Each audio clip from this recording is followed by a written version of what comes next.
안녕하세요. 다 함께 하나님께 찬양함으로써 예배를 시작하겠습니다. 우리 다 함께 찬송가 396장, 찬송가 396장, 내 영혼의 햇빛 비치니 다 함께 찬양하겠습니다. 내 영혼의 햇빛 비치니 주 영광 찬란해. 이 세상 어떤 빛보다 이 빛 더 빛나네. 주의 영광 빛난 그 빛 내게 비춰 주시옵소서. 그 밝은 얼굴 배울 때 나의 영혼 기쁘다. 내 영혼에 노래 있으니 주 찬양합니다. 주 귀를 기울이시사 다 듣고 계시네. 주의 영광 빛난 그 빛 내게 비춰 주시옵소서. 그 밝은 얼굴 배울 때 나의 영혼 기쁘다. 내 영혼에 희락이 있고 그 소망 넘치네. 주 예수 복을 주시고 또 내려주시네. 주의 영광 빛난 그 빛 내게 비춰 주시옵소서. 그 밝은 얼굴 배울 때 나의 영혼 기쁘다. 바로 이어서 찬송가 37장입니다. 찬송가 37장, 찬양하라 복되신 구세주. 찬양하라 복되신 구세주 예수.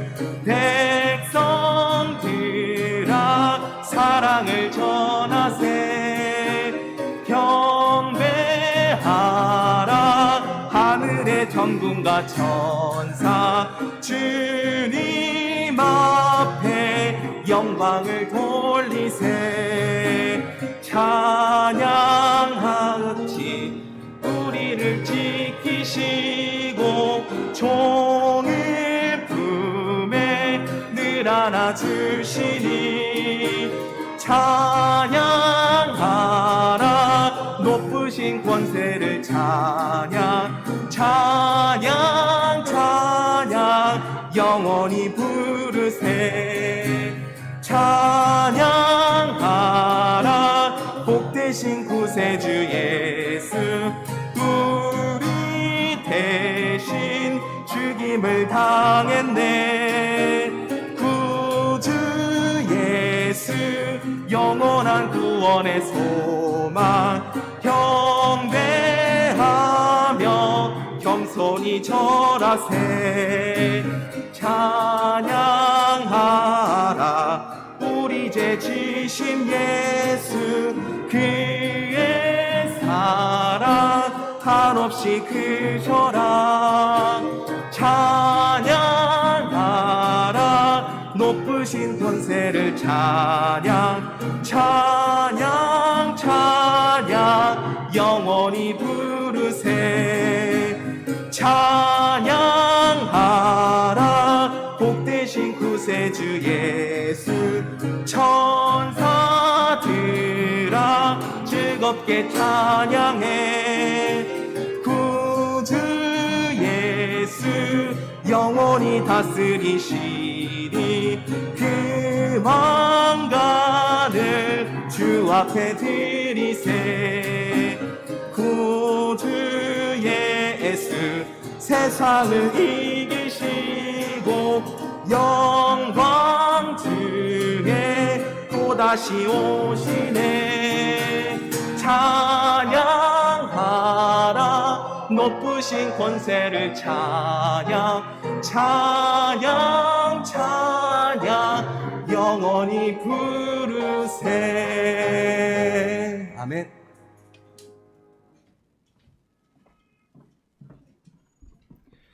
우리 예배를 시작하면서 먼저 기도하는 시간을 갖도록 하겠습니다. 피아노가 연주될 때 우리 각자 기도하는 시간을 가질 텐데요.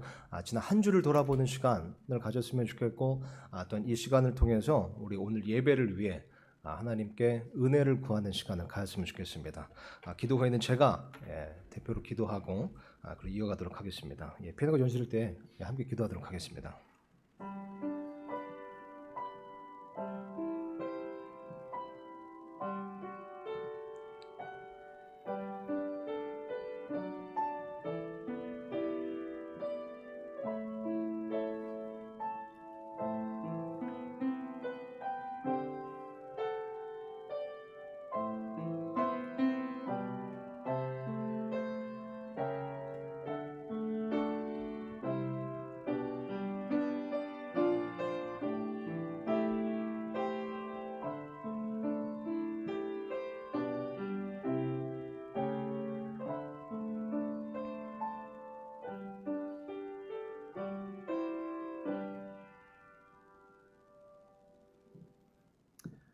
하나님 아버지 감사합니다.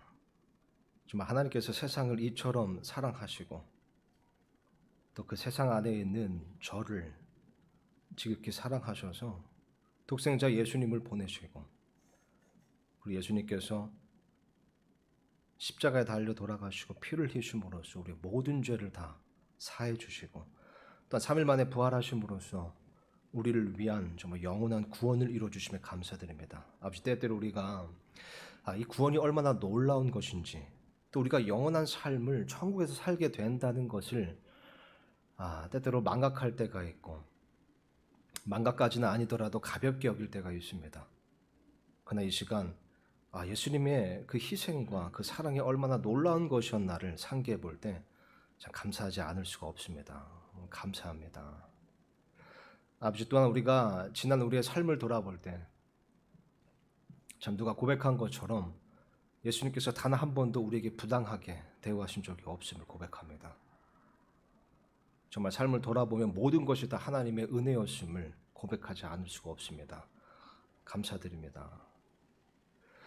하나님, 우리가 하나님을 경배한다고 하는 이 시간 오로지 이 모든 것을 통해 하나님께서 영광 받으시길 간절히 소망하며 우리가 드리는 이 경배를 통해서 하나님께서 웃으시고 미소 지으셨으면 좋겠습니다. 하나님, 우리가 하나님을 찬양하고 또 하나님의 말씀을 펴서 귀를 기울일 때요, 우리 생각과 마음을 붙들어 주셔서 단지 나 자신을 위한 것이 아니라 하나님의 기쁨이 되고 하나님께 영광이 될 수 있도록 그렇게 우리를 사용하여 주시고 이 시간을 사용하여 주시옵소서.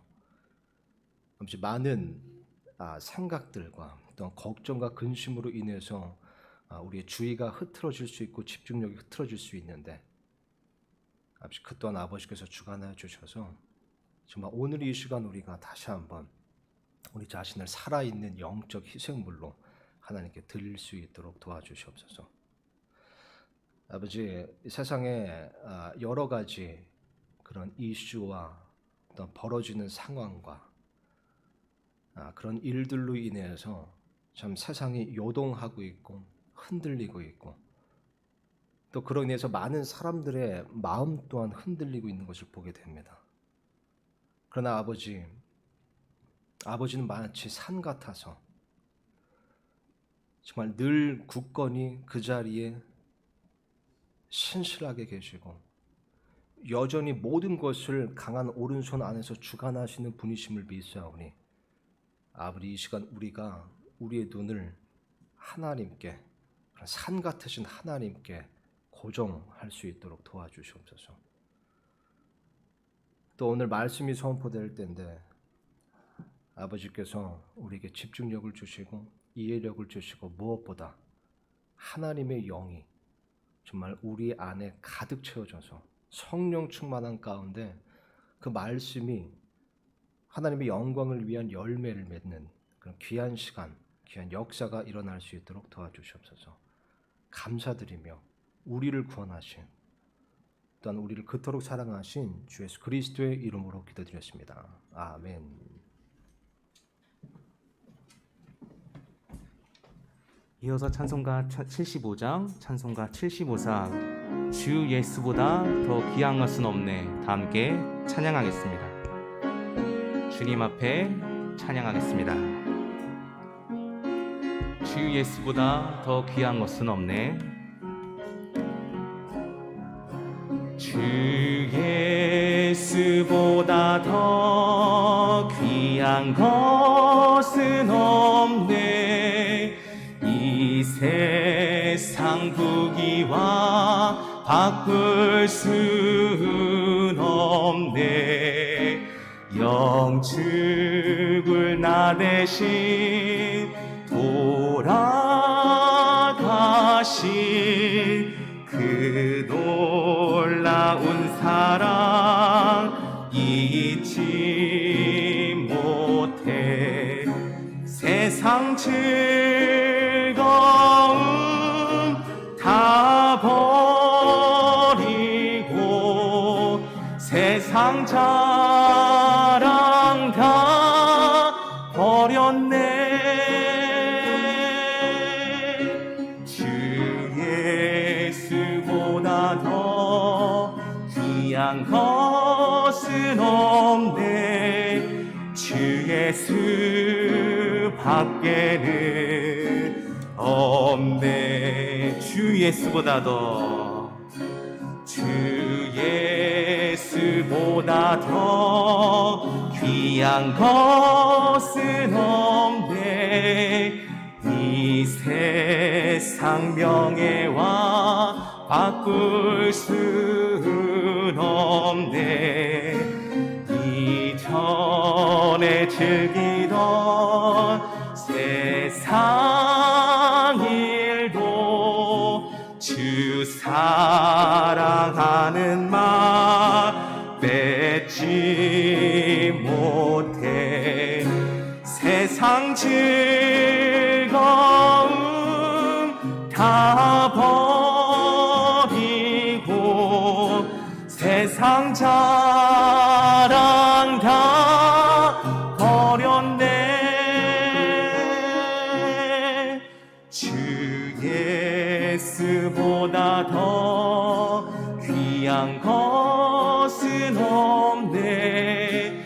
주 예수 밖에는 없네. 주 예수보다, 주 예수보다 더 귀한 것은 없네. 이 세상 행복과 바꿀 순 없네.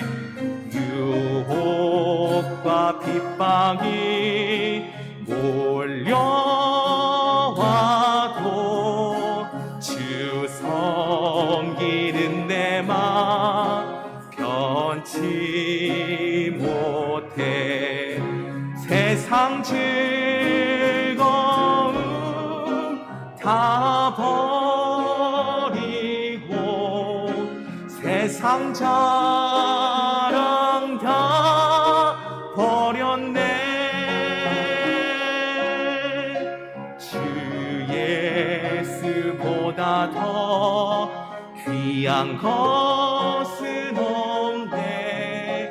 주 예수 밖에는 없네. 아멘.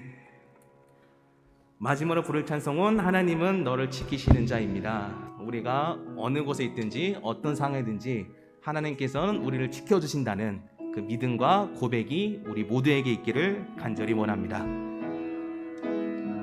하나님은 너를 지키시는 자.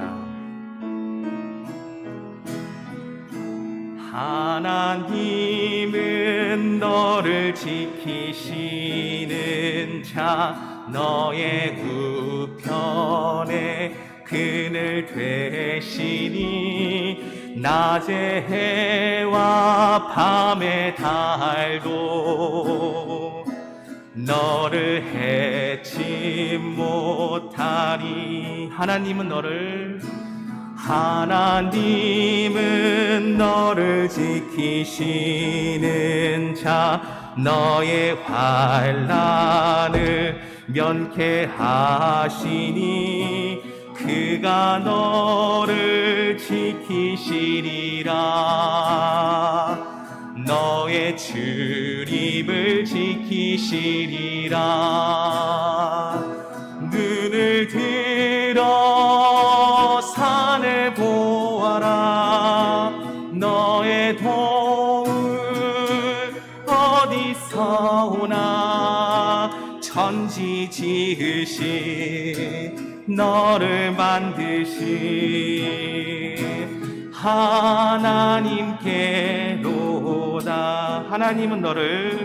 하나님은 너를 지키시는 자. 너의 우편에 그늘 되시니. 낮의 해와 밤의 달도 너를 해치 못하리. 하나님은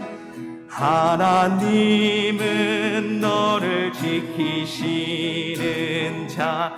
너의 환난을 면케하시니. 그가 너를 지키시리라. 너의 출입을 지키시리라. 눈을 들어 산을 보아라.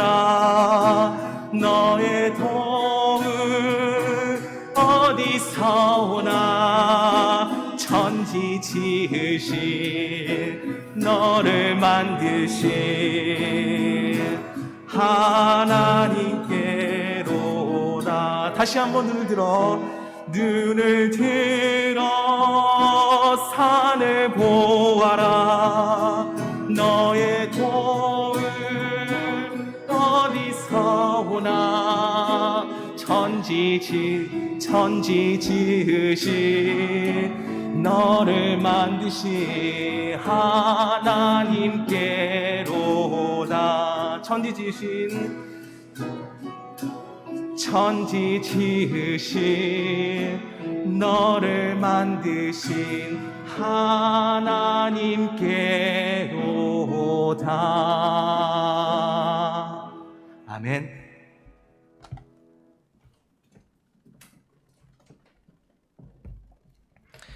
이 시간에 시편 봉독하는 시간을 갖도록 하겠습니다. 저희는 매주 시편을 한 편씩 봉독하고 있고요. 교독하고 있는데 오늘은 제가 대표로 시편을 봉독하도록 하겠습니다. 시편 136편입니다. 오늘 함께 보실 말씀은요, 시편 136편입니다. 제가 대표를 읽을 텐데 여러분 원하시면 같이 읽으셔도 문제 없습니다. 시편 136편입니다. 1절부터 제가 읽겠습니다. 오 주께 감사하라. 그분은 선하시며 그분의 긍휼은 영원하도다. 오 신들의 하나님께 감사하라. 그분의 긍휼은 영원하도다. 오 주들의 주께 감사하라. 그분의 긍휼은 영원하도다. 홀로 큰 이적들을 행하신 분에게 감사하라. 그분의 긍휼은 영원하도다. 지혜로 하늘들을 만드신 분에게 감사하라. 그분의 긍휼은 영원하도다. 땅을 물들 위에 펴신 분에게 감사하라. 그분의 긍휼은 영원하도다. 큰 광채들을 만드신 분에게 감사하라. 그분의 긍휼은 영원하도다. 낮을 다스릴 해를 만드신 분에게 감사하라.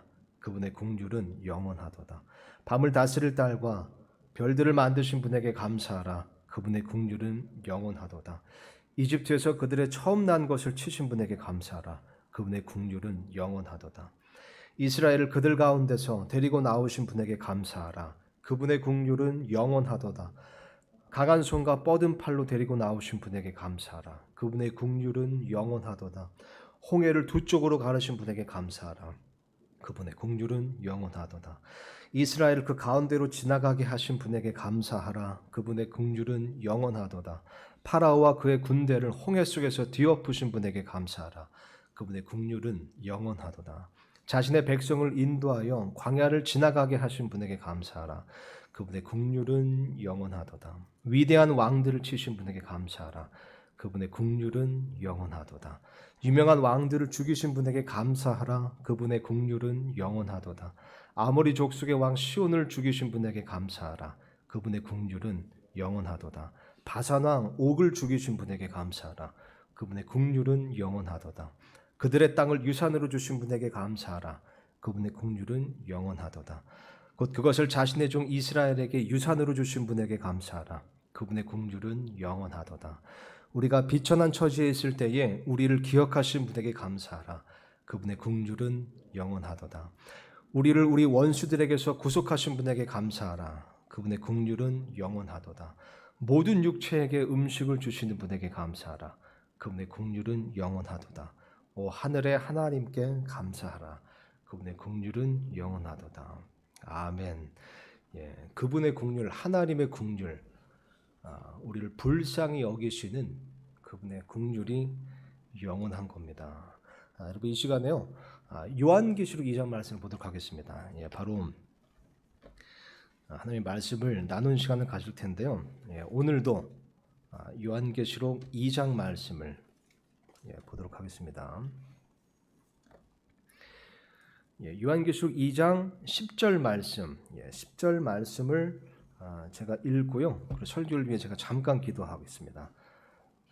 2장 10절 보니까 이렇게 써 있습니다. 너가 장차 당할 그것들 중에 어떤 것도 두려워하지 말라. 보라, 마귀가 너희 중에서 몇 사람을 감옥에 던져 넣어 너희를 시험하리니 너희가 열흘 동안 환난을 당하리라. 너는 죽기까지 신실하라. 그리하면 내가 생명의 관을 내게 주리라. 잠깐 기도하겠습니다. 하나님 아버지, 이 시간 하나님 말씀을 펴서 하나님 말씀을 사랑하는 성도님들과 함께 나눕니다. 아버지, 이 시간 어디에 있든지 우리가 하나님 말씀에 집중하게 하여 주시고, 아버지 무엇보다 우리 모두를 성령님으로 충만케 하여 주시옵소서. 아버지, 말씀을 전하는 자가 심히 부족하고 또한 어리석습니다. 만약 오늘 제가 하나님의 말씀에 맞지 않는 것을 조금이라도 언급하거든 아버지께서 저의 혀를 꺾으셔서라도 그 입을 막아주실 것을 간곡히 부탁드립니다. 오로지 하나님께서 이 시간을 주관하여 주실 것을 간곡히 부탁드리며 이 모든 것을 예수님의 이름으로 기도드렸습니다. 아멘. 네, 오늘은 지난 시간에 이어서요. 서머나 교회에 대해서 계속해서 살펴보도록 하겠습니다. 서머나 교회는 한마디로 말하자면 고난 당하는 교회 혹은 핍박당하는 교회였습니다. 많은 환란이 있었고 또 극심한 궁핍이 있었지만 그 가운데서도 예수님을 위한 행위가 있었던 교회였습니다. 그래서 예수님께서 그들을 이렇게 칭찬하셨죠. 내가 너의 행위를 알고 너의 환란을 알고 너의 가난을 안다. 너의 궁핍을 안다. 그러나 너가 부유하도다. 그렇죠? 그러나 너가 부유하도다. 우리 모두가 그리스도의 심판석 앞에 섰을 때요. 이런 좋은 평가, 칭찬을 받을 수 있었으면 좋겠습니다. 오늘은요, 여러분, 이 서문학교회 평가서에 대한 설교를 이제 마무리하면서요, 10절 말씀을 다시 한 번만 조명해 보려고 합니다. 10절 제가 다시 읽겠습니다. 너가 장차 당할 그것들 중에 어떤 것도 두려워하지 말라. 보라, 마귀가 너희 중에서 몇 사람을 감옥에 던져 넣어 너희를 시험하리니 너희가 열흘 동안 환난을 당하리라. 너는 죽기까지 신실하라. 그리하면 내가 생명의 관을 내게 주리라. 여러분 보니까요, 이 구절 지금 10절에서 예수님께서 첫 번째로 말씀하신 것은 두려워하지 말라는 말씀입니다. 그죠? 두려워하지 말라. 이건 예전에도 한번 살펴봤었죠. 장차 너가 어떤 일, 어떤 상황을 겪게 되든 그 어떤 것도 두려워하지 말라라고 말씀하시는 겁니다. 왜냐하면 8절 말씀에 나오는 것처럼 예수님께서, 그죠? 이것을 명령하신 예수님께서, 이런 위로를 주신 예수님께서 처음이요 마지막이시며 알파와 오메가로서 전능자가 되시기 때문입니다. 여러분 성경 말씀에 보면요, 이런 전능자 하나님께서 우리에게, 하나님의 백성에게 두려워하지 말라라고 말씀하실 때 함께 선포하시는 말씀이 있습니다. 여러분 이사야서 말씀을 잠깐 볼 텐데요. 제가 화면에 띄워놨습니다. 41장 10절부터 보면 이렇게 쓰여 있습니다. 유명한 구절이죠. 너는 두려워하지 말라. 내가 너와 함께하느니라. 그죠? 하나님께서, 전능자 하나님께서 그분의 백성에게 두려워하지 말라라고 말씀하실 때 함께 주시는 말씀, 내가 너와 함께하느니라. 그죠? 계속해서 읽겠습니다. 놀라지 말라. 나는 내 하나님이니라. 내가 너를 강하게 하리라. 참으로 내가 너를 도와주리라. 참으로 내가 내 의의 오른손으로 너를 떠받쳐 주리라. 보라, 내게 분노하던 모든 자들이 부끄러움을 당하고 당황하며 아무것도 아닌 것처럼 되고 너와 다투는 자들이 멸망하리라. 너와 다투던 자들을 내가 찾아도 찾지 못할 것이요 너와 싸우는 자들은 아무것도 아닌 것 같고 보잘것없는 것 같이 되리. 어느 성경의 다른 곳에서 하나님께서 뭐라고 말씀하시죠? 그죠? 바울이 뭐라고 얘기하죠? 주께서 나를 위하시면 누가 나를 대적할 수 있으리요. 그죠? 13절 읽겠습니다. 나 주 내 하나님이 내 오른손을 붙들고 내게 이르기를 두려워하지 말라. 내가 너를 도우리라 하리라. 여러분, 우리는 참으로 친절하신 하나님을 섬기고 있습니다. 이렇게 친절하신 하나님께서 우리와 함께 하신다는 겁니다. 내가 그분을 멀리 하지만 않는다면요, 이렇게 친절하신 하나님께서 우리와 함께 하시는 겁니다. 자, 오늘 본 말씀을 다시 돌아봐서요, 10절 말씀을 다시 보니까요, 여러분, 예수님께서 서머나교에게 두 번째로 이렇게 말씀하십니다. 보라, 마귀가 너희 중에서 몇 사람을 감옥에 던져넣어 너희를 시험하리니 너희가 열흘 동안 환난을 당하리라. 여러분, 지난 시간에 살펴봤듯이 이 서머나교회 성도들은요, 이 로마에 의해서, 특히 이제 유대인들에 의해서 굉장히 많은 핍박과 박해를 당했습니다. 심지어 죽임을 당한 성도들도 굉장히 많았습니다. 근데 지금 보니까요, 예수님께서 지금 뭐라고 말씀하시는 거죠? 로마가 그렇게 하는 게 아니라, 유대인들이 그렇게 하는 게 아니라 궁극적으로 본질적으로 마귀가 너희 중에서 몇 사람을 감옥에 던져넣어 너희를 시험할 것이다. 이렇게 지금 말씀하고 있는 겁니다. 그죠?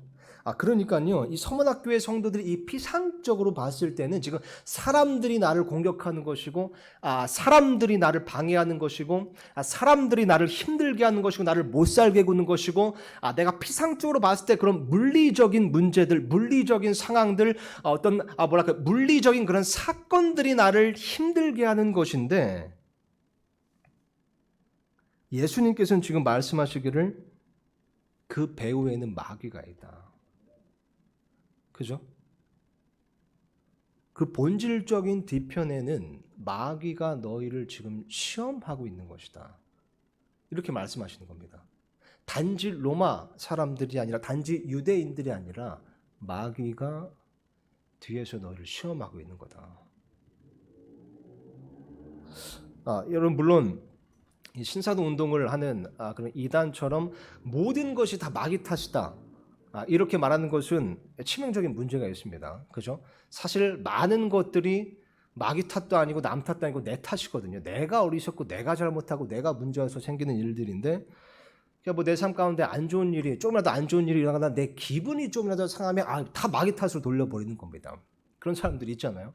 뭐 길 가다가 걸려 넘어져도 마귀 탓이고, 가다가 똥 밟아도 마귀 탓이고, 버스 놓쳐도 마귀 탓이고, 발에 무좀 나도 마귀 탓인 겁니다. 그죠? 모든 것을 다 마귀 탓으로 돌리지만 사실 이것은 교리적으로도 문제가 있습니다. 여러분, 우리가 알아야 될 것은 마귀가 그렇게 한가한 놈들이 아닙니다. 굉장히 바쁜 놈들입니다.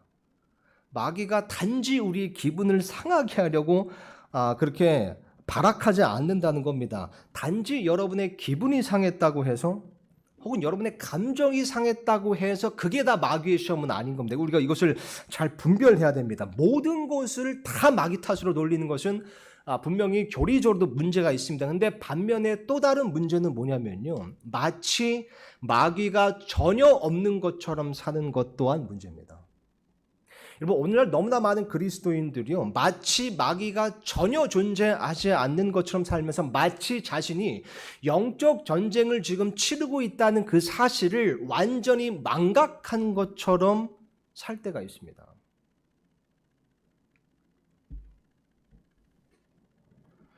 여러분, 잘 들으시기 부탁드립니다. 여러분의 기분이 상했다고 해서 그게 다 마귀의 시험은 아닙니다. 그러나 아셔야 될 것은요, 여러분은 지금 치열한 영적 전쟁터 속에 있는 겁니다. 그 영적 전쟁터 속에서요, 그 한가운데 속에서 그 영적 전쟁을 위해서 마귀는 계속해서 끊임없이 지독하게 우리를 시험하고 공격하고 유혹하고 있다는 사실을 우리가 알아야 됩니다. 영적 전쟁을 위해서요. 뭐 우리의 기분을 상하기 위해서, 감정을 상하게 하기 위해서, 우리 하루 일진이 안 좋게 만들기 위해서가 아니라 영적 전쟁을 위해서라면 마귀는 끊임없이 지속적으로 지독하게 우리를 시험하고 있다는 겁니다. 이걸 우리가 인지해야 됩니다. 영적 전쟁을 위해서 그렇게 시험한다는 겁니다. 예를 들면 이런 겁니다. 마귀가 마귀의 시험인지 아니면 그냥 자연스럽게 일어나는 현상적인 내 잘못인지 이런 것들을 잘 분별되는데 그게 어떻게 분별할 수 있냐면요. 이게 무엇을 위한 것인가? 영적 전쟁을 위한 것인가? 그럼 마귀가 여러분을 시험할 때 여러분 기분 상하게 하려고 하는 것이 아니라 영적 전쟁을 위해서 여러분을 시험합니다. 예를 들면 이런 겁니다. 제가 화면에 다 띄워놨는데요. 나로 인해 하나님의 영광을 실추시키기 위해서 마귀는 나를 시험합니다. 혹은 나로 인해 예수님의 이름을 먹칠하기 위해서, 혹은 나로 인해 하나님의 사역을 좌절시키기 위해서 마귀는 나를 시험합니다. 또한 연합된 관계를 깨트리기 위해서, 혹은 사랑의 관계를 깨트리기 위해서, 혹은 몸된 교회의 하나됨을 깨트리기 위해서 마귀는 나를 시험합니다. 뿐만 아니라 예수님께서 나에게 맡기신 의무와 책임을 포기하도록 만들기 위해서, 혹은 예수님께서 나에게 맡기신 사명과 소명을 저버리도록 만들기 위해서, 혹은 예수님께서 나에게 주신 명령과 강령에 불순종하도록 만들기 위해서 마귀는 나를 끊임없이 시험합니다. 게다가 하늘에 소망을 두는 것이 아니라 이 세상에 얽매이도록 만들기 위해서, 혹은 하나님을 향한 믿음과 신뢰를 떠나 두려움에 빠지도록 만들기 위해서, 혹은 하나님보다 다른 것을 더 사랑하도록 만들기 위해서 마귀는 나를 시험하는 겁니다. 여러분, 단지 여러분의 기분이 상했다고 해서 그것이 다 마귀의 시험은 아니지만요. 만약 여러분이 이런 영적 전쟁들을 쌓고 있다면 그것은 마귀의 시험일 확률이 극히 높습니다. 이런 영적 전쟁에 대해서 시험을 받는다면, 그건 이런 영적 전쟁, 이런 싸움들에 대해서 내가 지금 시험을 당하고 있고 유혹을 받고 있고 내가 흔들리고 있다면 그것이 바로 마귀의 시험일 확률이 극히 높습니다. 그리고 이럴 때 여러분 우리가 꼭 기억해야 될 말씀이 바로 이겁니다. 에베소서 6장 12절 말씀 제가 화면에 띄워놨는데요. 이렇게 쓰여 있습니다. 우리는 살과 피와 맛부터 싸우지 아니하고, 지금 영적 전쟁에 대해서 말씀하시는 거죠. 우리는 살과 피와 맛부터 싸우지 아니하고 정사들과 권능들과 이 세상 어둠의 치리자들과 높은 처소들에 있는 영적 사악함과 맞붙어 싸우느니라. 마귀 세력과 맞붙어 싸운다는 겁니다. 영적 전쟁이라는 것은 살과 피와 맞붙어 싸우는 것이 아니라, 그러니까 쉽게 말하면 사람들하고 싸우는 것이 아니라 마귀 세력과 싸우는 거라는 겁니다. 그죠? 여러분, 만약 여러분께서 지금 맞서 싸우고 있는 대상이, 혹은 맞붙어 싸우고 있는 대상, 혹은 여러분이 저항하고 있는 대상, 여러분이 반목하고 있는 대상, 여러분이 대적하고 있는 대상이 만약 살과 피를 가진 존재라면요, 지금 타겟을 잘못 설정하셨습니다. 잘못 설정하셨습니다. 내가 지금 영적 전쟁을 싸운다고 하면서 지금 사람들하고 싸우고 있다면요, 헛발질하는 겁니다. 헛발질하는 겁니다. 그럼 제가 이것에 대해서 여러 번 이런 비유를 말씀드린 적이 있습니다. 누누이 말씀드리는 비유입니다. 아빠가 어린 아이하고 함께 길을 걷고 있는데 갑자기 바람이 심하게 불면서 나무가 미친 듯이 흔들리는 거예요. 그걸 보고 어린 아이가 아빠한테 막 소리 지르는 겁니다. 아빠, 나무가 미친 듯이 흔들리고 있어. 저 나무 좀 어떻게 해봐. 저 미친 듯이 흔들리는 나무가 나를 너무 무섭게 만들고 저 나무를 내 눈에서 안 보이게 해줘. 저 나무를 뽑아줘. 그러니까 그 어린아이는 지금 그 미친 듯이 흔들리는 나무에 집중하고 그 나무에 몰두하는 것이지만, 사실 궁극적인 문제, 본질적인 문제는 미친 듯이 흔들리는 나무가 아니라 그 나무를 미친 듯이 흔드는 미친 바람인 겁니다. 이걸 우리가 알아야 됩니다. 나무를 뽑을 게 아니라 미친 바람을 막거나 피해야 되는 것이죠. 여러분 예수님께서도 이것에 대해서 이런 비유를 주신 적이 있습니다. 마태복음 말씀 제가 화면에 띄워놨는데 13장 보니까 이렇게 쓰여 있습니다. 24절부터 읽겠습니다.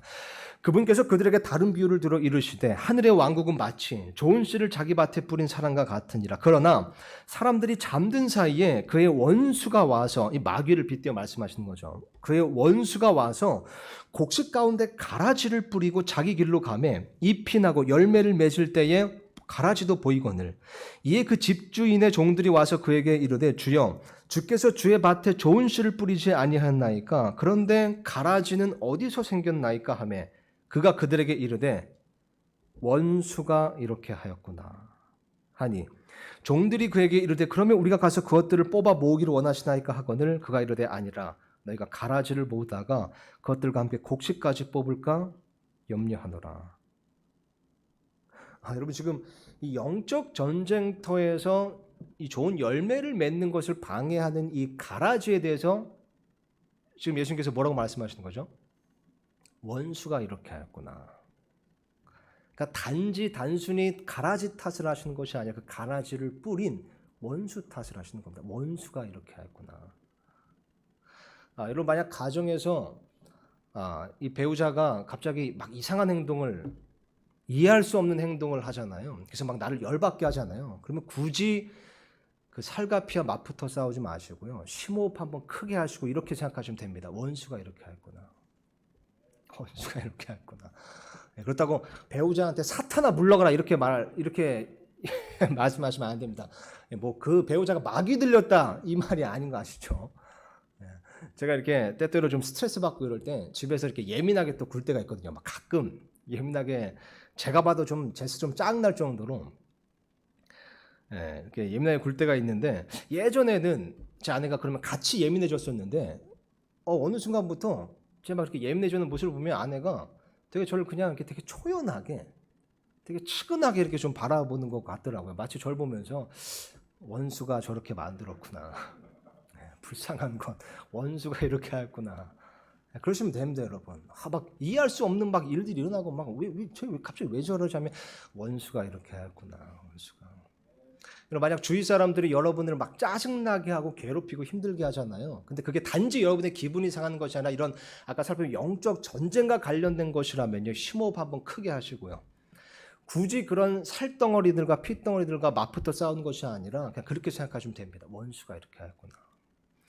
여러분 세상이 성경 말씀에 써 있는 것 그대로처럼 점점 더 악해지고 있는 것을 보이잖아요. 그러면 엉뚱한 것에 화풀이하거나 분노하실 필요 없습니다. 그냥 그렇게 생각하시면 됩니다. 원수가 이렇게 했구나. 원수가 이렇게 했구나. 여러분 우리는요 보이지 않는 전쟁 속에서 보이지 않는 원수와 싸우고 있다는 것을 늘 기억하고 명심해야 됩니다. 이렇게 말할 수도 있습니다. 내가 지금 물론 사람들하고 싸우고 있지만 사실 나는 사람들과 영적 전쟁을 치르고 있는 거다. 혹은 나는 지금 사람들하고 싸우고 있지만 그 뒤에 있는 마귀 세력과 싸우고 있는 거다라고 말할 수 있습니다. 만약 그렇다면요 여러분 내가 지금 영적 전쟁을 싸우는 그 방법이 성경에서 말하는 영적 전쟁을 싸우는 그 방법과 일치하는지를 점검해 봐야 됩니다. 그죠? 그러니까 내가 지금 영적 전쟁을 싸운다고 하면서 내가 지금 사용하는 이 싸우는 방법이 있잖아요. 이것이 성경에서 말하는 영적 전쟁을 위한 그 싸움의 방법과 같은지를 비교해 봐야 된다는 거죠. 여러분 아까 읽은 에베소서 말씀 보면요. 그 바로 뒷구절부터 영적 전쟁을 그러면 어떻게 싸워야 되는가 싸움 방법을 제시해 주고 있거든요. 에베소 6장 12절부터 아까 읽었던 구절이지만 그 부분 읽겠습니다. 우리는 살과 피와 맞붙어 싸우지 아니하고 정사들과 권능들과 이 세상 어둠의 치리자들과 높은 처소들에 있는 영적 사악함과 맞붙어 싸우니라. 자 13절부터 그러므로 이제 영적 전쟁 싸움 방법을 설명해 주십니다. 그러므로 너희가 악한 날에 능히 버티어내고 모든 일을 행한 뒤에 서기 위해 하나님의 전신갑주를 취하라. 그런즉 서서 진리로 너희 허리를 동여매고, 그죠? 여러분 진리로 허리를 동여매는 겁니다. 그러니까 TV 뉴스 기사나 뭐 어떤 서적들이나 세상의 철학이나 그죠? 어떤 뭐 특정 뭐 유튜브 채널 이런 걸로 허리를 동여매는 게 아니라 진리로 허리를 동여매고. 의의 흉갑을 입으며, 그죠? 의의 흉갑입니다. 여러분, 여기에 자꾸 다른 것을 끼워 넣으시면 안 됩니다. 의의 흉갑을 입으며 화평의 복음을 예비한 것으로 너희 발에 신을 신고 모든 것 위에 믿음의 방패를 취하여 그것으로 너희가 능히 그 사악한 자의 모든 불화살을 끄며 구원의 투구와 성령의 검 곧 하나님의 말씀을 취하라. 다른 것이 아니라 말씀을 취하라. 그리고 또 뭐라고 쓰였습니까? 모든 기도와 영적 전쟁을 싸우는 방법이요. 모든 기도와 간구로 성령 안에서 항상 기도하되 모든 성도를 위해 모든 인내와 간구로 그 일에 깨어 있고 이거 찔리니까 다시 한번 읽겠습니다. 모든 성도를 위해 모든 인내와 간구로 그 일에 깨어 있고 또 나를 위하여 그러니까 사역자를 위하여는 내게 말하는 것을 허락하사 내가 담대히 입을 열어 복음의 신비를 알리도록 구하라. 그죠? 여러분 이게 바로 성경에서 제시하는 영적 전쟁을 싸우는 성경적인 방법입니다. 하나님의 전신갑주를 취하는 겁니다. 여러분 교회사를 보면요 2000년 동안 늘 그런 사람들이 왔었습니다. 하나님의 전신갑주는 벗어버리고 그저 사람들하고만 싸우는. 우리는 그래서는 안 됩니다. 하나님의 전신갑주를 내가 입고 있는지 이 영적 전쟁을 위해서 그거를 가장 궁극적으로 점검해야 됩니다. 그래야 그리스도의 심판 속에서 이런 온갖 마귀의 시험을 우리가 어떻게 견뎌내고 또 이겨냈는지에 대해서 예수님께 좋은 평가를 받을 수 있을 겁니다. 여러분 오늘 특별히 마귀의 시험에 대해서 중점적으로 살펴보고 있는데요. 그렇기 때문에 이 마귀의 시험을 이길 수 있는 성경적인 방법 한 가지만 더 나누고 넘어가겠습니다. 여러분 야고보서 말씀에 보면요. 이런 말씀이 있습니다. 4장 7절을 제가 화면에 띄워놨는데요. 보세요. 그러므로 하나님께 복종하라. 이 이제 7절 전에는 이제 영적 전쟁, 우리 안에서 일어나는 그 치열한 영적 전쟁에 대해서 지금 말씀하시면서 그러므로 이제 그 영적 전쟁을 싸울 수 있는 방법을 주시는 거죠.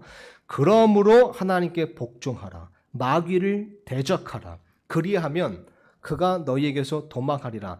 여러분 일단 이 구절 구성을 보시면 이게 두 개의 요지로 되어 있습니까? 그러므로 하나님께 복종하라. 여기서 마침표 찍히고요. 그리고 마귀를 대적하라. 영어로 보면 쉼표입니다. 쉼표 그리하면 그가 너희에게서 도망하리라. 그죠? 그러니까 쉽게 말하면 영적 전쟁을 싸우는 방법 두 가지가 있는 겁니다. 하나님께 복종하는 것. 시간상 이건 넘어가겠습니다. 그리고 또 마귀를 대적하는 것. 여기 보니까 마귀를 대적하면 마귀가 도망간다는 겁니다. 그러니까 쉽게 말하면 다시 바꿔 말하면 마귀를 쫓아내려면요. 마귀가 우리부터 도망가게 하려면 그러니까 이 마귀의 시험을 우리가 이기려면 어떻게 됩니까? 마귀를 대적해야 되는 겁니다. 그럼 여러분 마귀를 대적하는 게 어떻게 하는 것일까요? 영어로 보면요. 제가 아마 화면에 띄워놨네요. resist라고 되어 있습니다. 이 대적하다가 영어 단어로 resist입니다. resist the devil. 여러분 이 resist라는 단어가 성경에 14번이 나옵니다. 제가 지난주에요. 14구절을 한번 다 찾아보면 성경의 이제 용례를 보고 이 resist라는 단어의 의미가 무엇인가 이것을 좀 보기 위해서요. 14번의 용례를 한번 살펴보고 또 이 영어 킹제임스 성경 이 번역자들이 이 번역했던 그 시대에 이 1828년 웹스터 사전, 그 영영 사전에 보면 요 사전 참고하시면 좋습니다. 이게 뭐 굳이 사실 필요 없고 또 인터넷에 이렇게 나와 있거든요.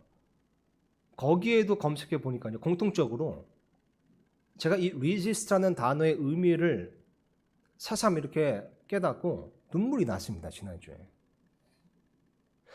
여러분 이 resist라는 단어는요. 성경의 용례를 봐도 그렇고요. 성경적인 사전적인 정의를 봐도 그렇고 이 resist라는 단어는 방어적인 표현입니다. 혹은 수동적인 표현입니다. 그러니까 쉽게 말하자면요.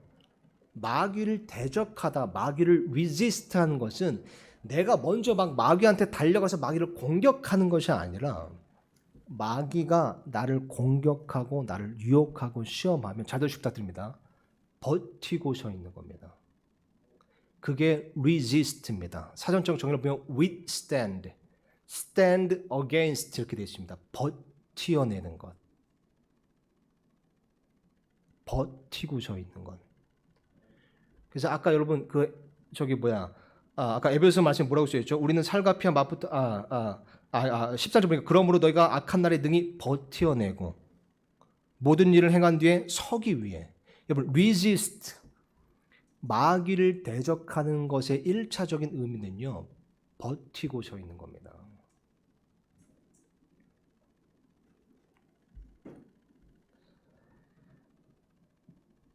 마귀가 계속해서 나를 공격하고 끊임없이 나를 시험하고 유혹하면서 나로 하여금 나의 사명과 나의 소명과 나의 책임과 나의 의무를 포기하도록 만들고자 할 때 버티고 서 있는 겁니다.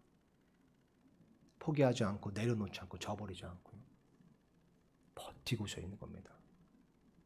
계속해서 마귀가 나를 좌절시키려고 하고 절망시키려고 하고 나를 넘어뜨리려고 하고 나를 주저앉게 만들고자 할 때 버티고 서 있는 겁니다. 넘어지면 다시 일어나서 버티고 서 있는 겁니다.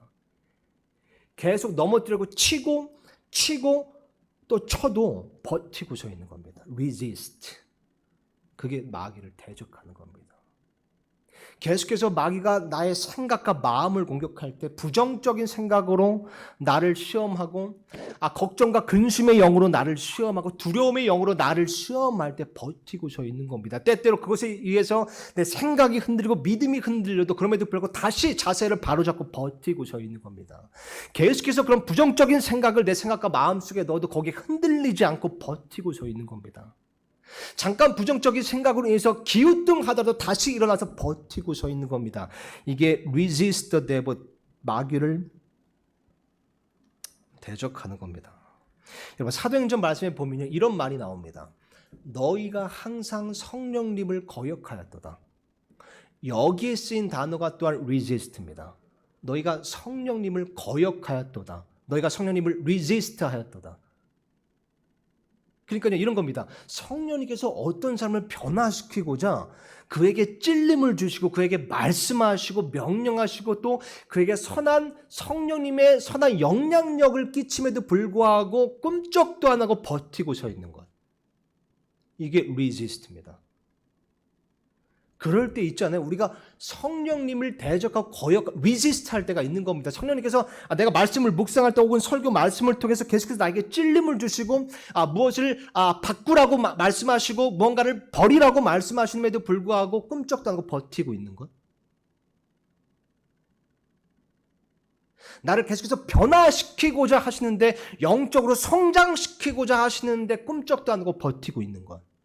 이게 resist입니다. 마찬가지로 반대로 마귀가 계속해서 우리를 시험하고 악한 영향력을 끼치려고 할 때 우리가 그 시험에 넘어가지 않고 버티고 서 있는 것. 이게 마귀를 대적하는 겁니다. 버티고 서 있는 겁니다. 그렇게 봤을 때요. 오늘 본문 말씀 10절을 잘 보시면요. 보세요. 마귀가 너희를 시험할 것이다 라고 말씀하시면서 바로 다음에 죽기까지 신실하라 이렇게 말씀하시잖아요. 그러니까 우리가 딱 이 말씀을 봤을 때 좀 가혹하게 들렸습니다. 너희가 열흘 동안 마귀에게 시험을 당할 것이다 라고 했으면 그 다음에 마치 예수님께서 이렇게 말씀하셔야 될 것 같잖아요. 너희가 열흘 동안 마귀에게 시험을 당할 것인데 걱정하지 마, 내가 지켜줄게. 걱정하지 마, 내가 마귀의 시험을 막아줄게. 내가 그 시험에서 너를 면하게 해줄게. 이게 아니라 마귀가 너희를 열흘 동안 시험할 것인데 죽기까지 신실하라. 어떻게 들으면 굉장히 이게 가혹하게 들립니다. 그러니까 위로해 주셔야 될 건데 왜 또 명령을 주시지? 가혹한 명령을 주시지? 근데 여러분 보면요. 이게 물론 서문학교의 성도들에게 주신 예수님의 명령이기도 하지만 또한 보면요. 이것은 마귀의 시험을 이길 수 있는 그 해결책 방법을 제시해 주신 겁니다. 그죠? 예수께서 말씀하시기를 너희가 열흘 동안 시험을 당할 것인데 버티고 서 있어라. 그러면 마귀가 도망할 거다. 버티고 서 있으면 죽기까지 신실하면 마귀가 도망할 거다. 그렇게 열흘 동안 버티고 서서 마귀의 시험을 대적하고 있어라. 그럼 마귀가 도망가고 그 시험이 끝날 거다. 해결책을 주신 겁니다.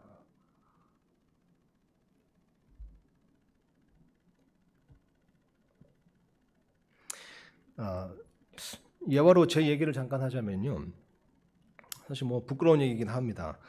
저 또한 당연히 모든 성도들, 모든 그리스도인들이 그렇듯이 참 많은 제가 판단했을 때 참 많은 마귀의 유혹과 시험들이 있습니다. 정말 치열한 영적 전쟁, 영적 싸움을 치르고 있는 것을 보게 됩니다. 어떤 것들은 그냥 제 잘못이고 제 실수고 제가 부족해서 일어난 일들도 많지만 어떤 것들은 엄밀히 냉정하게 판단했을 때 영적 전쟁을 위한 정말 마귀의 시험이 있구나라고 정말 절감할 정도로 그런 시험들이 있습니다. 그 중에 하나가요. 사실 설교자이기 때문에 더 이런 게 있을 수 있습니다. 설교자에게만 있는 거죠. 사실 뭐 설교자이기 때문이 아니라 뭐 저한테만 특별히 있는 거 아니고 사실 모든 설교자들이 뭐 한두 번씩 아니면 누누이 겪는 겁니다. 이 설교 사역에 대한 이 소명과 확신이 흔들릴 때가 있습니다. 혹은 이 말씀 사역을 내려놓고 싶을 때. 근데 이번에 뭐 이렇게 이럴 경우가 종종 있거든요. 근데 이번에는 이게 수개월째 이어지고 있습니다. 뭐 그렇다고 뭐 충격받으실 일은 아니고 뭐 모든 설교자에게 다 있는 부분이지만 수개월째 제 개인적으로 어떤 설교 사역이 말씀 사역에 대한 확신과 소명이 자꾸 흔들리는 겁니다. 이런 얘기 들으면 어떤 분들은 뭐 그런 걸로 이렇게 시험을 받고 그냥 이렇게 약해 빠진 소리 아니야 이렇게 하실 수도 있거든요. 사실 그렇잖아요. 보면요, 이 마귀의 시험이라는 것을 보면 여러분 경험하시겠지만 굉장히 그 마귀의 특성처럼 굉장히 교묘하고 간교합니다. 그러니까 이럴 때 있지 않으세요? 누군가가 어떤 다른 사람이 저 마귀에게 이런 부분에 있어서 시험 당하고 있어요. 저를 위해 기도해 주세요 하면 어떤 것들은 들을 때 3자병 들을 때 아니 뭐 저런 걸로 시험을 받나? 저 너무 약해 빠지는 소리 아닌가? 싶을 때가 있는데 사실 그 사람 당사자는 굉장히 치열할 수가 있습니다. 왜냐하면 이런 마귀는 성도를 시험할 때요 온갖 것들을 다 끌어다가 시험하기 때문에 그렇습니다. 어떤 상황, 어떤 계기, 어떤 환경, 어떤 문제, 어떤 인간관계 혹은 내가 말하는 나의 컴플렉스 혹은 나의 트라우마라고 말하는 거 혹은 과거에 있었던 상처, 과거의 경험, 남들은 모르는 나의 약점 혹은 어떤 쓴뿌리 분노, 우울증 이런 온갖 것들을 다 끌어다가 다 동원해서 복합적으로 작용시키는 겁니다. 그래서 그 성도의 아킬레스건을 시험하는 거거든요. 온갖 것들을 끌어다가. 그래서 어느 순간이 되면요, 내가 왜 이런 시험을 당하고 있는지 그 이유조차 잘 모릅니다. 그 원인을 모르게 됩니다. 내가 왜 이런 부정적인 생각을 하고 있지? 내가 왜 이렇게 기진하고 이렇게 지쳐 있지? 원인조차 모를 때가 있는 거예요, 때로는. 그리고 바로 이때 여러분 가장 필요한 것이 뭐냐면요, 버티고 서 있는 겁니다. 버티고 서 있는 겁니다. 원인도 모른 채 제대로 모른 채 포기하고 싶을 때요, 포기하지 않고 버티고 서 있는 겁니다. 도망가고 싶고 무언가를 저버리고 싶을 때 그럼에도 불구하고 내가 지금 있는 그 자리에서 그냥 버티고 서 있는 겁니다.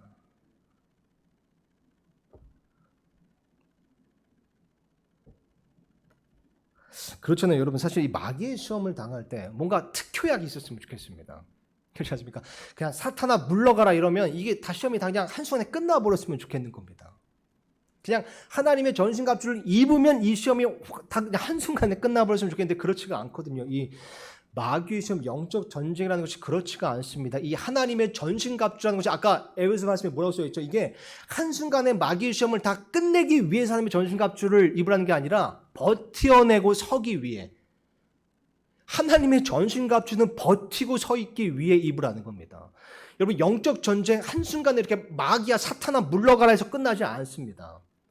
영적 전쟁의 본질은요, 수개월을 혹은 수년을 그냥 그렇게 버티고 서 있는 겁니다.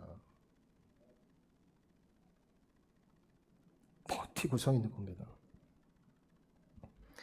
마귀가 도망갈 때까지, 그래서 이 시험이 끝날 때까지, 그 열흘이 지날 때까지 버티고 서 있는 겁니다.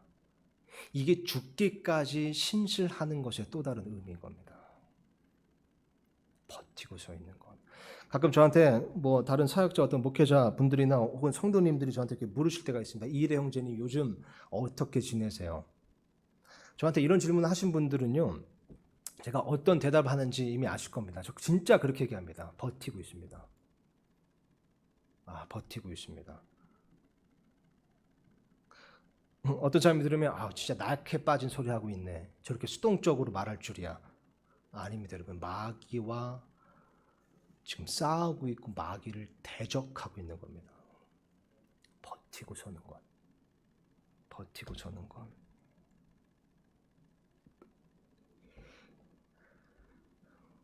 그죠? 어떤 상황, 어떤 환경, 어떤 문제, 어떤 생각 속에서도 하나님께서 나에게 맡기신 그 사명, 소명 혹은 나의 임무, 책임을 버티고 서 있는 겁니다. 하나님을 향한 믿음, 소망, 사랑을 붙들고 버티고 서 있는 겁니다. 하나님께서 나를 두신 그 자리에 하나님께서 직접 명확한 구름 기둥을 통해서 다른 곳으로 나를 직접 옮기시지 않는 이상 하나님께서 나를 두신 그 자리에 버티고 서 있는 겁니다.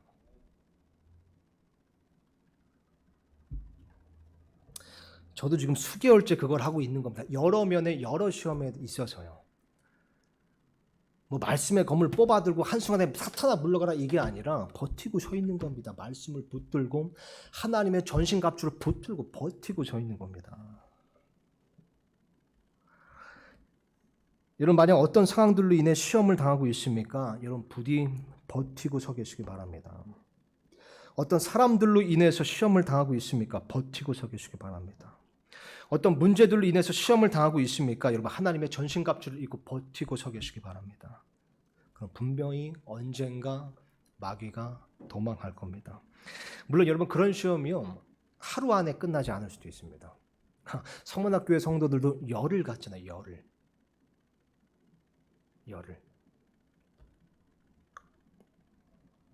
근데 열흘 동안 그들이 시험을 당할 때 예수님께서 주신 해결책은 이거였습니다. 열흘 동안 버티고 서 있어라. 죽기까지 신실하라. 그러면 내가 너에게 생명의 관을 주리라. 이렇게 물으실 수 있습니다. 아니, 그냥 버티고 서 있는 게 무슨 그렇게 큰 의미가 있나요? 막 나가 싸워야지. 이런 버티고 서 있는 것만으로도 큰 충분한 의미가 있습니다. 왜냐면요, 버티고 서 있으면, 끝까지 버티고 서 있으면 여기 본 말씀이 나오는 것처럼 예수님께서 생명의 관을 주시기 때문입니다. 여러분, 생명의 관 이렇게 딱 검색해 보시면 성경에 딱 두 군데 나옵니다. 여기 본문 말씀에 나오고요. 다른 한 곳은 야고보서 말씀에 나옵니다. 생명의 관. 야고보서 말씀 보면요, 1장 12절 제가 화면에 띄웠는데 이렇게 쓰여 있습니다. 보세요. 시험을 견디는 자는 복이 있나니 그가 단련을 받은 뒤에 주께서 자신을 사랑하는 자들에게 약속하신 생명의 관을 받으리라. 생명의 관을 누가 받습니까? 시험을 견디는 자. 다른 말로 하면 시험에도 버티고 서 있는 자인 겁니다. 버티고 끝까지 서 있는 자에게 생명의 관을 보상으로 주시는 겁니다. 버티고 서 있는 것 충분히 큰 의미가 있습니다. 여러분, 이 생명의 관에 대해서요, 이것만 나누고 마치겠습니다. 여러분, 이 성경 말씀에 보면 저도 이 그리스도 심판석에 대해서 시리즈 설교를 준비하면서 이제 특별히 새삼 다시 이렇게 묵상하고 있는데요. 여러 곳에 보면 이 보상, 우리 그리스도 심판석에서 받을 보상들이 굉장히 많습니다. 여러 가지가 뭐 구체적으로 다 그 뭐 이름과 명칭이 나와 있지는 않지만 이렇게 딱 보면 힌트를 얻을 수 있는 참 이 보상이 다양하구나를 알 수 있거든요. 근데 그 보상들 중에 5가지 관이 있는 겁니다. 제가 지난 시간에도 언급했을 겁니다. 그러니까 이 그리스도 심판석에서 받게 되는 보상의 5가지 관이 전부가 아니라 많은 보상들이 있는데 그 중에 5가지 관은 더 특별한 보상인 겁니다. 그러니까 이 생명의 관이라는 것은 굉장히 5가지 관 중에 하나잖아요. 그러니까 굉장히 이게 특별한 보상이에요. 이 관에 대해서 이 그리스도 심판석에서 우리가 받게 된 이 관에 대해서 의외로 많은 이 성도들이 좀 오해를 하고 있는 부분이 있더라고요. 이게 마치 그냥 액세서리처럼 생각하는 겁니다. 생명의 관을. 그리고 이게 또 몇몇 설교자들의 잘못된 좀 해석 때문에 이게 오해가 좀 생긴 것 같아요. 그러니까 그 요한계시록 4장에 보면요, 이 24 장로들이 자신 그리스도 심판석에서 받은 그 관을 예수님의 왕좌에 다시 던지잖아요. 근데 그 장면을 보고 일부 설교자들은 봐라, 우리가 이 관을 받지만 다시 예수님께 반납하는 거다, 이렇게 좀 해석을 하거든요. 근데 그것은 예수님께 모든 영광을 돌려드리는 것이지 뭐 관을 반납한다 이게 아니에요. 그러니까 사람들이 생각할 때 뭐야, 어차피 반납할 거야? 받아서 뭐해? 그러니까 액세서리 정도로 생각하는 거예요. 근데 여러분, 이 관이라는 것은요, 성경에 보면요, 1차적으로 궁극적으로 통치권하고 관련이 있습니다. 관은요. 그러니까 뭐 만에 하나 정말 관을 반납한다 해도 그 통치권을 반납하는 건 아니잖아요. 그러니까 이 관을 받는다는 건 사실 통치권을 받는다는 거거든요. 그죠? 여러분, 저는 그렇게 믿습니다. 천년 왕국 때요, 예수님과 함께 통치하게 될 성도들은요, 모든 성도들이 다 예수님과 통치할 거라고 생각하지 않습니다. 이 관을 받은 성도들이 예수님과 통치하게 될 겁니다. 이 관을 받은 성도들이요. 그렇게 봤을 때요, 이거 한번 생각해 보세요, 여러분. 관을 받은 성도들, 사실 또 이게 5가지 관, 그러면 3관왕, 4관왕, 5관왕의 영광이 또 다 다를 거잖아요. 그죠? 이 고린도전서의 말씀에서 나오는 거죠. 부활의 영광이 다 다르다. 여러분 생각해 보세요. 이 디모데후서 말씀 보면요, 이런 말씀이 있죠. 우리가 고난을 당하면 또한 그분과 함께 통치하리라. 그러니까 우리는 이 구절을 읽을 때 그냥 단순히 이렇게 생각했습니다. 내가 고난을 당하면 그 보상으로 나를 통치자로 삼으시는 거구나. 내가 이 땅에서 고난을 당하면 보상으로 통치권을 받는 거구나. 근데 이게 가만히 생각해 보면, 특히 이 그리스도 심판석 이런 어떤 다른 성경 구절들과 이거를 비교해 보면요, 단지 그 말이 아닙니다. 이거는요, 단지 내가 고난 당하면 그 보상으로 통치권을 받는 게 아니라, 잘 부탁드립니다. 예수님께서 우리 중에 누군가는, 사실 모든 그리스도인들이 그렇기를 원하시지만요, 우리가 천년 왕국 때 예수님과 함께 통치할 통치자로 만드시고 다듬으시기 위해서 이 땅에서 고난을 주시는 겁니다. 보세요, 여러분. 다윗 왕을 한번 생각해 보시면요, 여러분, 하나님은 보니까 자신의 백성을 통치할 통치자, 왕을 아무나 세우시지 않습니다. 딱 선별해서 자신의 마음에 합한 자를 세우시고, 또 어떻게 해서 다윗을 그 통치자로 다듬으시기 위해서 광야로 보내셔서 고난을 겪게 하시고, 그럼으로써 그 자질과 성품을 다듬으시고 상승시키시잖아요. 통치자로 세우시기 전에요. 그죠?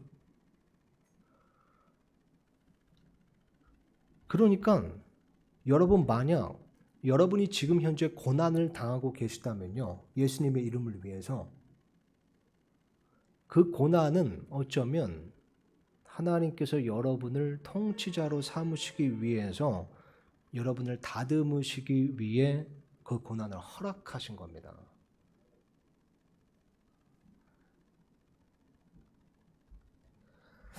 여러분, 한번 생각해 보세요. 우리가 이 예수님께서 만약에 우리 죽기 전에 오신 다음에 이제 휴거 때 우리가 부활의 몸을 입게 될 거잖아요. 근데 여기에 성도들이 좀 오해하는 게 있습니다. 우리가 부활의 몸, 그러니까 완전한 몸을 입게 되면, 우리가 그때는 완전한 성품, 그러니까 여러분, 우리가 부활의 몸을 입으면 우리가 다 똑같이 완전한 몸을 입게 될 겁니다. 근데 그렇다고 해서 다 똑같은 성품과 능력과 자질을 입게 되는 것은 아닙니다. 이게 헷갈리시면 안 돼요. 그러니까 우리가 부활의 몸이니까 완전한 몸을 입으면 다 똑같은 성품, 다 똑같은 그런 성격과 자질을 갖게 되겠지? 아닙니다. 죄성이 없어지는 건 맞습니다. 완전한 몸을 입으니까요. 근데 지금 천사들이 그런 것처럼요, 우리가 부활의 몸을 입고도 우리의 성품과 자질과 능력은 다 다를 겁니다. 진짜 어떤 성도들은 진짜 통치자의 자질과 성품과 성품, 그런 능력을 갖춘 성도들이 있는 반면에 그렇지 않은 성도들이 있을 겁니다. 죄는 없겠지만. 무슨 말씀인지 이해되시죠? 그러니까 분명한 것은 여러분, 그 성품, 능력, 자질을 상승시키는 것은 이 땅에서의 단련이라는 겁니다. 하나님께서 우리에게 고난을 허락하셨다면 그것은 그 목적 중 하나는 우리를 통치자의 성품과 자질과 능력으로 다듬으시기 위해서인 겁니다. 그래서 성경 말씀 뭐라고 써있죠? 너희가 고난을 당하면 크게 기뻐하라.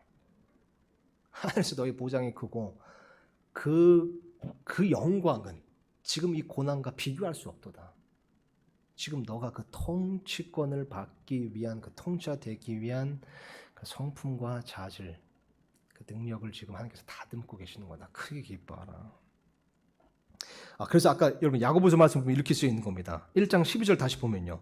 시험을 견디는 자는 복이 있나니 그가 뭐라고 쓰셨습니까? 단련을 받은 뒤에.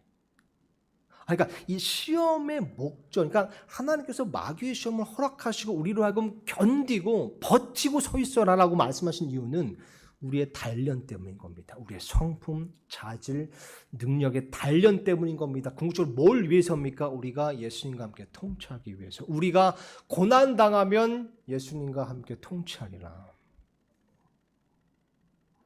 고난과 시험을 당할 때 죽기까지 신실해 끝까지 버티고 서 있는 자, 그런 사람이 단련을 받게 될 것이고요. 그렇게 단련을 받은 사람이 생명의 관을 받고 예수님과 함께 통치하게 될 겁니다. 마지막으로 이것만 말씀드리고 마치겠습니다. 여러분 여기 본 말씀 10절 보면요. 예수님께서 이 서문학교의 성도들에게 열흘 동안 환난을 당할 것이다 라고 미리 말씀해 주셨잖아요. 그러니까 바꿔 말하면 예수님께서 그 환난 당하는 그런 시험 당하는 기간을 제한해 두신 겁니다. 그러니까 예수님께서 서문학교의 성도들을 시험하신 것은 아니지만 마귀가 그들을 시험할 때 그 기간을 제한해 두셨다는 거죠. 그러니까 욥기 말씀에 보면 마귀가 성도를 시험하지만 하나님의 허락하에서만 가능한 겁니다. 그죠? 그러니까 여기 보니까 지금 하나님께서는, 그러니까 예수님께서 마귀가 이 서문학교 성도들을 시험하는 기간을 열흘까지만 허락하셨다는 거죠. 그리고 여러분 고린도전서 말씀에 이런 말씀이 있습니다. 하나님께서는 신실하사 우리가 감당할 수 있는 것 이상으로 시험받는 것을 허락하지 않으신다고 쓰였습니다. 그러니까 이거 정리해서 말하자면 무슨 말이냐면요. 여러분 예수님께서는요. 이 서문학교의 성도들 중에 몇 사람은 열흘 동안 시험을 당해도 열흘 동안 버티고 서 있을 수 있는 깜냥이 있다는 것을 인정하신 겁니다. 그렇게 판단하신 겁니다. 그러므로 제가 이것만 말씀드리고 마치겠습니다. 여러분 만약 하나님께서 여러분의 삶 가운데 어떤 시험, 어떤 고난을 허락하셨다면요.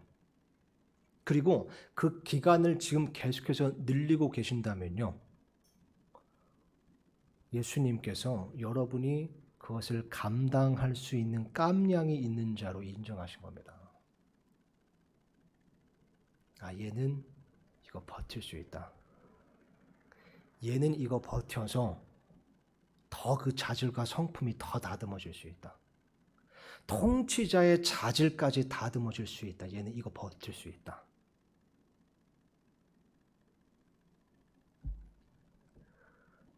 여러분, 우리의 실제 하나님께서 인정하신 실제 깜냥보다 더 못한 자가 되지 않도록 끝까지 버티고 서 계시기 바랍니다. 기도하고 마치겠습니다. 피아노가 연주될 때에요. 우리 각자 기도하는 시간을 먼저 갖고요. 그 다음에 제가 기도하고 마치겠습니다.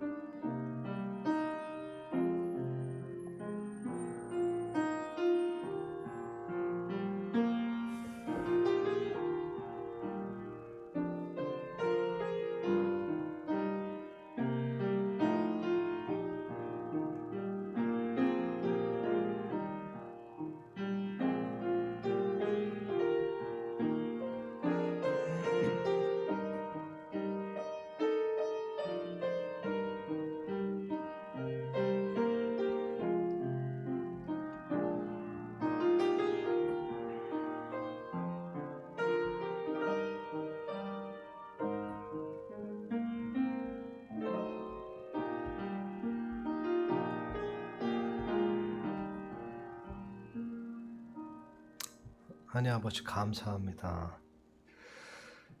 때때로 시험을 당하고 고난을 당해서 힘들고 지치고 기진할 때 솔직히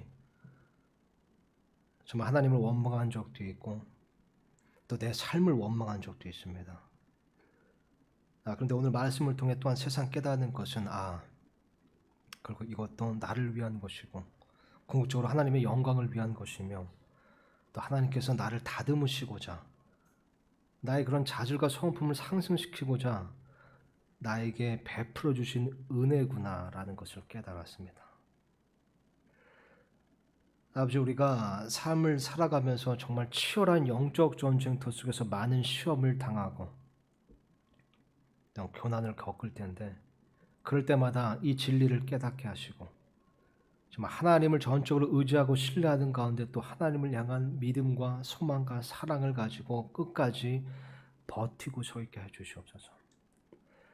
아버지, 우리가 영적 전쟁터 한가운데 있다는 것을 잊지 않게 하시고 그래서 우리가 정말 대적해서 싸우는 그 존재가 누구인지를 명확히 알게 하자.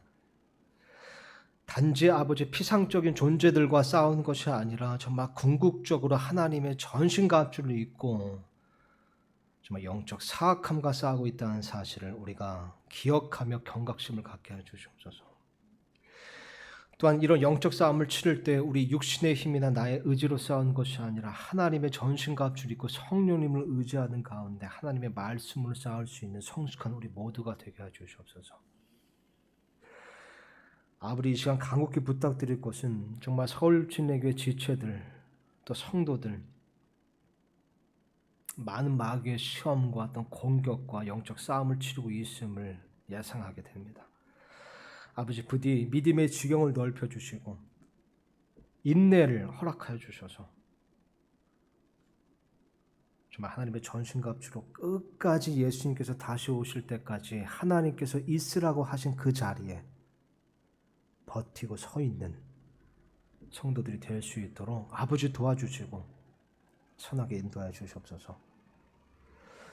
아버지, 이번 한 주도 우리를 지켜주시고 우리와 함께하여 주실 것을 믿사오니 우리가 먼저 하나님을 멀리 떠나는 일이 없게 해주시고 우리의 생각과 마음을 진리의 말씀을 잘 지켜서 어떤 상황, 어떤 문제, 어떤 환경 가운데서도 조금 더 흐트러지거나 흔들리지 않고 그리스도의 향기를 여전히 풍기며 매사에 감사하고 항상 기뻐하며 그렇게 하나님께 영광이 되는 모습으로 우리 자신을 굳게 지키고 버텨 서게 하여 주시옵소서. 오늘 인해 감사드림이 모든 것을 우리를 구원하신 주 예수 그리스도의 이름으로 기도드렸습니다. 아멘. 교회 소식을 전하고 오늘 예배를 마치겠습니다.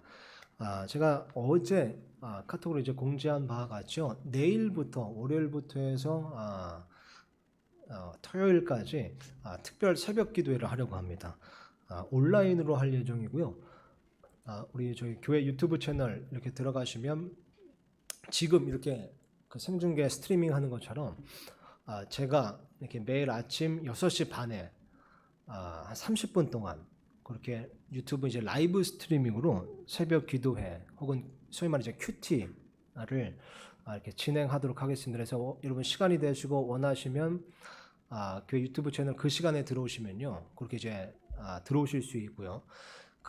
제가 이제 카카오톡 저나 이제 아내가 카카오톡으로 이렇게 그 공지사항 보내는 게 이렇게 딱 시간이 제한되어 있습니다. 8시부터 8시까지밖에 안 됩니다. 그래서 이게 이제 시작이 6시 30분부터 시작이라 그 링크를 카톡으로 공유는 못 해드릴 것 같아요. 그래서 참여하고자 하시는 분들은 6시 반에 직접 유튜브 채널, 교회 유튜브 채널 들어오셔서 거기서 보시면 될 것 같고요. 30분 동안 진행하고 구체적인 순서는 제가 홈페이지에 이제 올려놨습니다. 이거를 어떻게 할까 좀 고민을 하다가 사실 이게 우리 형제님하고 이렇게 교제하다가 이렇게 또 아이디어를 주신 건데 너무 좋아서 이경 형제님하고 이렇게 교제하다가 또 아이디어를 주는데 너무 이게 저도 좀 필요하다 생각했던 부분이 이렇게 진행하게 된 거거든요. 또 그 디자인까지도 이렇게 해주셨어요. 그 배너를요. 어쨌든 그러면서 이제 고민을 하고 또 나름 이제 고민을 했는데 이걸 처음에는 그냥 제가 요 강대상에서 이렇게 요 라이브 스트림으로 이렇게 하려고 했는데 그렇게 되면 또 스태프가 필요합니다.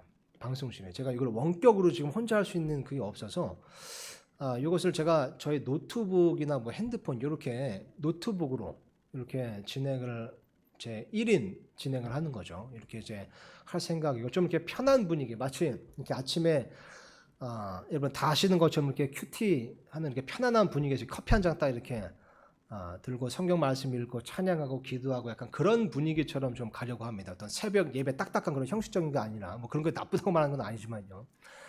그렇게 뭐 이제 그런 기술적인 여러 가지 여건도 있기도 하고 어쨌든 또 우리 취지가 그런 하나님과 1대1의 좀 편안한 그런 큐티 시간을 만들고자 하는 취지라 그렇게 이제 제가 편하게 좀 진행하려고 하고요. 그래서 아마 저도 집에서 이렇게 진행을 할 것 같습니다. 집에서 이렇게 뭐 부엌 식탁에 앉아서라든가 이렇게 앉아서 할 것 같고요. 뭐 몇 분이 참여하실지 모르겠지만 예수님께서 두세 사람이 내 이름으로 모인 곳에 함께하겠다는 말씀하셨기 때문에 3명만 들어오셔도 저는 큰 힘이 될 것 같습니다. 만약에 2명만 들어온다 그러면 이건 그냥 폐쇄하는 걸로 그러면 저하고 제 아내만 들어온 거거든요. 그러면 굳이 이걸 할 필요가 없어서 만약에 시청자가 2명이다 참여자가 그러면 이거는 안 하는 걸로 하고요. 3명 이상이다 하면 감사히 여기겠습니다. 그래서 어쨌든 취지가 우리가 합심해서 기도하자라는 취지고요. 이런 것들을 좀 자주 할 생각입니다. 종종 이런 것들 좀 기획해서 뭐 형식은 조금 바뀌더라도 이렇게 할 계획이 있습니다. 그래서 이 새벽 기도회 좀 기억해 줬으면 좋겠습니다. 내일 월요일부터 토요일까지 이제 하는 거고요. 그리고 시간은 6시 반부터 7시까지 이렇게 진행을 합니다. 이게요. 저기 제 생각에는 뭐 원하신 대로 하셔도 되지만 이렇게 뭐 부부나 가족 이렇게 같이 보셔도 되지만 이게 이제 취지가 또 개인 큐티 하나님과 1대1의 교제 시간 이렇게 되기 때문에 합심 기도기도 하지만 그래서 제가 볼 때는 따로 이렇게 뭐 핸드폰이나 기기를 가지고 따로 이렇게 드리셔도 좋지 않을까. 물론 뭐 부부끼리 가지고 이렇게 보셔도 되지만요. 그래서 그런 생각도 좀 해봤습니다. 어쨌든 이게 참 내가 최대한 하나님께만 집중할 수 있는 그런 시간이 됐으면 좋겠습니다. 저를 비롯해서요. 됐으면 좋겠고 기도할 때는 기도 제목들을 나누면서 같이 합심해서 우리가 각각 떨어져 있긴 하지만 합심해서 마음을 모아서 기도하고자 하는 취지입니다. 그래서 월요일부터 토요일까지 한번 해보도록 하겠습니다. 기억해 주시고요. 특별한 광고는 없습니다. 어쨌든 여러분 뭐 저도 계속 뉴스를 주시하고 있고 또 정부의 지침이 어떻게 되는지 이렇게 보고 있는데요. 뭐 특별한 사항이나 특이사항 변수가 생기면 또 그때마다 이렇게 공지해 드리도록 하겠습니다. 그러면 우리 찬송가 한 곡 부르고 그러고 마치겠습니다. 우리 아까 혹시 마지막에 불렀던 하나님을 너를 지키시는지 아니면 우리 자매님 혹시 저기 신청곡 있으세요? 그거 그거 혹시 그 PPT 띄워주시나요? 하나님은 너를 지키신지 아까 우리 마지막에 불렀던 찬양인데 그거 부르고 마치겠습니다.